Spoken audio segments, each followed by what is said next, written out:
আসসালামু আলাইকুম বন্ধুরা, আজ শেয়ার করব মজাদার একটা রেসিপি। আর সেটা হলো খাজা রেসিপি।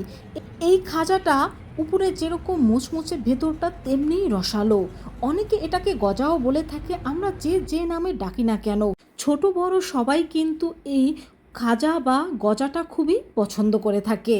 তো প্রথমে এখানে আমি 1 কাপ পরিমাণ ময়দা নিয়ে নিচ্ছি, আর এর মধ্যে দিয়ে দিচ্ছি স্বাদ মতো লবণ, আর দিয়ে দিচ্ছি 1 টেবিল চামচ পরিমাণ রেগুলার সয়াবিন তেল। এখন এই লবণ আর তেলের সাথে এই ময়দাটাকে আমি ভালোভাবে মিশিয়ে নিচ্ছি। আর বন্ধুরা, এখানে কিন্তু তোমরা অবশ্যই ময়দাটা ব্যবহার করবে, কারণ ময়দা দিয়ে এই খাজাটা তৈরি করলে এটা কিন্তু পারফেক্ট হয়। তো অল্প অল্প পানি দিয়ে কিন্তু আমরা ময়দার একটা ডো তৈরি করে নিচ্ছি। তো আমাদের ডোটা কিন্তু একেবারে তৈরি।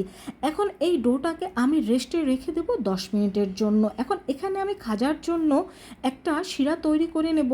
দিয়ে দিয়েছি আমি 1 কাপ পরিমাণ চিনি, আর দিয়ে দিয়েছি 1/2 কাপ পরিমাণ পানি। এখন এই চিনিটাকে জাল করে আমি একটা শিরা তৈরি করে নেব। তবে এই শিরাটা কিন্তু জাল করে অতিরিক্ত ঘন করে ফেলা যাবে না।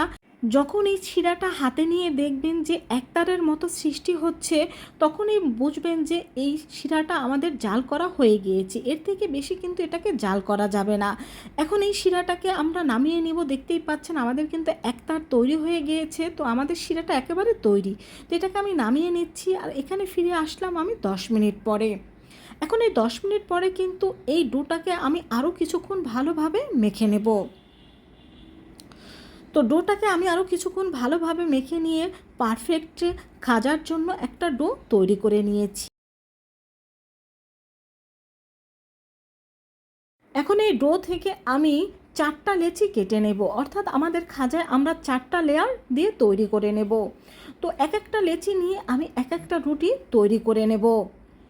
তো প্রথমে আমি এখানে লেচি নিয়ে একটা রুটি তৈরি করে নিচ্ছি। আর এই রুটিটা কিন্তু কিছুটা পাতলা টাইপের করেই তৈরি করে নিতে হবে। আর বন্ধুরা, আজকে থেকে এই রেসিপিটি ফলো করে তোমরা যদি খাজাটা তৈরি করে নাও, দেখবে দোকান থেকে আর তোমাদের কখনো খাজাটা কিনে খেতে হবে না। এতটাই পারফেক্ট হয়ে থাকে এই খাজাটা। তো আমাদের এই রুটিটা কিন্তু তৈরি হয়ে গিয়েছে, দেখতেই পাচ্ছ। আর এভাবে কিন্তু আমি মোট 4টা রুটি এখানে তৈরি করে নেব। তো একইভাবে এখানে আমি 4টা রুটি তৈরি করে নিয়েছি, আর রুটিগুলো আমি আলাদা আলাদা করে রেখেছি যেন একটার সাথে একটা লেগে না যায়।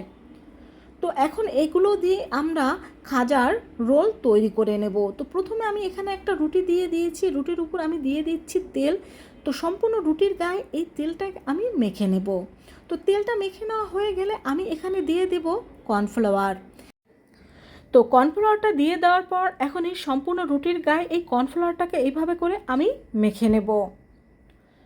তো এই রুটিটার গায়ে এভাবে কর্নফ্লাওয়ারটা মেখে নেওয়ার পরে এর উপরে আমি আর একটা রুটি দিয়ে দেব। তো এখানে আমি আরও একটা রুটি দিয়ে দিয়েছি, দেখতেই পাচ্ছেন। এখন এই রুটির উপরেও আমি সামান্য তেল দিয়ে দেব, আর তেলটাকে ভালোভাবে রুটির গায়ে মেখে নেব। এবং এখানেও আমি আবার কর্নফ্লাওয়ার দিয়ে দিচ্ছি, আবার কর্নফ্লাওয়ারটাকে ভালোভাবে রুটির গায়ে মেখে নিচ্ছি। আর এইভাবে করে 4টা রুটি কিন্তু আমি পরপর দিয়ে দেব। তো 4টা রুটি দিয়ে দেওয়ার পরে আমরা এইভাবে করে একটা রোল তৈরি করে নেব। এখন রোলটা তৈরি করার পর এর যে শীর্ষের অংশটুকু রয়েছে, এখানে আমি সামান্য পানি মেখে নিচ্ছি। এখন এই পানিটা দিয়ে এটাকে ভালোভাবে এখানে সিল করে দিচ্ছি, এতে এই ভাঁজটা কিন্তু সহজেই খুলে যাবে না। তো আমাদের রোলটা কিন্তু একেবারে পারফেক্টভাবে তৈরি। এখন রোলের এই দুই পাশের অংশটুকু আমি কেটে নেব। তো প্রথম অংশটুকু আমি কেটে বাদ দিয়ে দিচ্ছি, এবং কেটে বাদ দিয়ে দেওয়ার পর এই রোলটাকে আমি এইভাবে করে পিস পিস করে কেটে নেব। তো সম্পূর্ণ রোলটাই আমি কিন্তু এভাবে করে পিস করে কেটে নিচ্ছি, এবং এর শেষের অংশটুকু কিন্তু আমি কেটে বাদ দিয়ে দেব। এই খাজাটা তৈরি করা যে এত সহজ, তা তোমরা নিজেরা দেখলেও অবাক হয়ে যাবে। আর এটা খেতে যে কতটা মজাদার তা তো তোমরা অবশ্যই জানো। তো প্রত্যেকটা পিস এখন আমি আলাদা আলাদা করে নিচ্ছি। এখন এখান থেকে একটা একটা করে পিস আমি নিয়ে নেব, এবং একটা একটা করে পিস নিয়ে নেওয়ার পর আমি হাত দিয়ে কিছুটা এটাকে চ্যাপ্টা করে নিচ্ছি। তোমরা চাইলে এটা লম্বা শেপেরও তৈরি করে নিতে পারো। এখন এখানে কিছু কর্নফ্লাওয়ার দিয়ে দিচ্ছি, আর কর্নফ্লাওয়ার দিয়ে এখন এটাকে আমি বেলে নিচ্ছি। তো এই তো বেলে নেওয়ার পরে আমাদের একটা খাজা কিন্তু তৈরি হয়ে গিয়েছে। ঠিক এইভাবে কিন্তু প্রত্যেকটা পিস দিয়ে আমরা এইভাবে করে খাজাগুলো তৈরি করে নেব। তো সব খাজাগুলো এখানে আমি তৈরি করে নিয়েছি। এখন এই খাজাগুলোকে আমি তেলে ভেজে নেব, আর এটাকে আমরা চুলার হিট মিডিয়াম টু লো হিটে রেখে ভেজে নেব। এতে কিন্তু খাজাগুলো অনেক বেশি মুচমুচে হবে। আর এই খাজাগুলো কিন্তু তেলের মধ্যে দিয়ে দেওয়ার পর কিছুক্ষণ পর পরেই উল্টে নিতে হবে। তো আমি এই খাজাগুলোকে একটু পরে কিন্তু উল্টে দিচ্ছি, আর একটা কাঠির সাহায্যে এর লেয়ারগুলো একটু ছাড়িয়ে দেওয়ার চেষ্টা করবেন, তবে বেশি নাড়াচাড়া করবেন না, এতে কিন্তু লেয়ারগুলো খুলে যেতে পারে। আমার কিন্তু কয়েকটা খাজার লেয়ারগুলো খুলে গিয়েছিল। বন্ধুরা, তোমরা কিন্তু দেখেই নিলে কত সহজভাবে এই খাজাগুলো তৈরি করা যায়।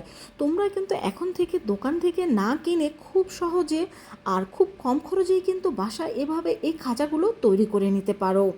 তো আমাদের খাজাগুলো কিন্তু একেবারে গোল্ডেন ব্রাউন করে ভাজা হয়ে গিয়েছে, আর এগুলো কিন্তু খুবই মুচমুচে। এখন এখন এগুলোকে আমি তুলে নিচ্ছি। আর এখন এই অবস্থায় কিন্তু এই খাজাগুলোকে তোমরা 15 দিন থেকে 1 মাস সংরক্ষণ করে খেতে পারো। এখন এই খাজাগুলোকে আমরা যে শিরাটা তৈরি করে রেখেছিলাম সেই শিরার মধ্যে দিয়ে দেব। এখানে আমার চিনিটা লাল ছিল, তাই এই শিরার রঙটা এরকম হয়েছে। তোমরা সাদা চিনি দিয়ে করলে কিন্তু এর কালারটা অন্যরকম হবে। আর যখনই এই খাজার সাথে এই শিরাটা তোমরা মিশিয়ে নেবে, তখন কিন্তু খুব সাবধানের সাথে মিশিয়ে নেবে, কারণ এই খাজাগুলো এতটাই মুচমুচে হয়ে থাকে যে যে কোনো সময় এটা ভেঙে যেতে পারে। তাই খুব সাবধানের সাথে এটাকে শিরার মধ্যে দিয়ে আবার সাবধানের সাথে এটাকে তুলে নিতে হবে। তো বন্ধুরা, দেখতেই পেলে আমি কিন্তু একটা একটা করে দিয়ে এই খাজাগুলোকে শিরার সাথে মিশিয়ে তুলে নিচ্ছি। একসাথে সবগুলো দিলে কিন্তু এই খাজাগুলো সবগুলো ভেঙে যাবে। তো এই তো শিরার মধ্যে দিয়ে সবগুলো খাজা আমি তুলে নিয়েছি, আর দেখেই বুঝতে পারছো যে কতটা লোভনীয় হয়েছে আমাদের এই খাজা। আর খেতেও কিন্তু অনেক বেশি টেস্টি ছিল। তো যাদেরই তুমি তৈরি করে খাওয়াবে খাজাটা দেখবে সবাই তোমার খুবই প্রশংসা করবে। এই খাজাগুলো উপরে যতটা মুচমুচে, ভিতরে কিন্তু ততটাই রসালো। তো আশা করছি এখন থেকে তোমরাও পারফেক্ট খাজা এভাবে করে তৈরি করে নিতে পারবে। তো সবাই ভালো থেকো। আল্লাহ হাফেজ।